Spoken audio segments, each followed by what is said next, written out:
మన హయాంలోనే 3 పోర్టులు కడతా ఉన్నాం. మీ అందరికీ కూడా తెలిసిందే. రామాయపట్నం పోర్టు దాదాపుగా 80% మన హయాంలోనే పూర్తి చేసినాం. ఇంకా ఈ మిగిలింది 20%. మూలపేటలో మన హయాంలోనే పోర్టు 30% పూర్తి చేసినాం.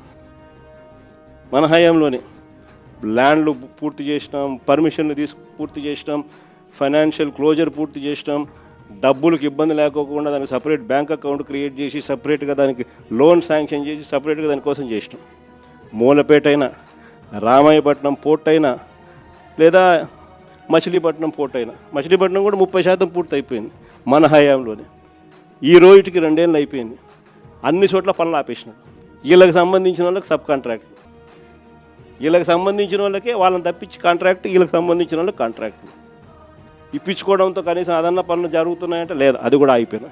ఏమంటే తొందరగా పని అయిపోతే జగన్ క్రెడిట్ వస్తుంది కాబట్టి పనులు ఆపి ఆడ చుట్టుపక్కల భూములు మళ్ళా వీళ్ళ మనుషుల చేత కొనుగోలు చేయించే కార్యక్రమాలు. మచిలీపట్నంలో వాళ్ళు మొత్తుకుంటున్నారు. ఉన్నదానికి ఆల్రెడీ ల్యాండ్ ఇచ్చినాం, ఆల్రెడీ పోర్టు జరుగుతూ ఉంది. చెన్నైలో పోర్టు ఎన్ని ఎకరాల్లో ఉంది చెన్నైలో పోర్టు? ఇక్కడ వీళ్ళకు 2000 ఎకరాల్లో పోర్టు కడతారు, పైన ఇచ్చినాం. పోర్టు కడతా ఉన్నారు, ఆపేసినాడు. ఇంకా ల్యాండ్ అక్విజిషన్ చేయాలంట. వీళ్ళ బినామీలందరినీ పంపించినాడు, భూములు కొనుగోలు చేసే కార్యక్రమం చేస్తూ ఉన్నాడు.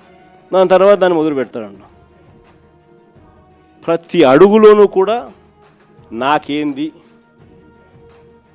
అనే పద్ధతిలో రాష్ట్రాన్ని దోచుకోవడంతోనే ఈరోజు ఎక్కడ చూసినా కూడా అడుగులు జరగబడుతున్నాయి.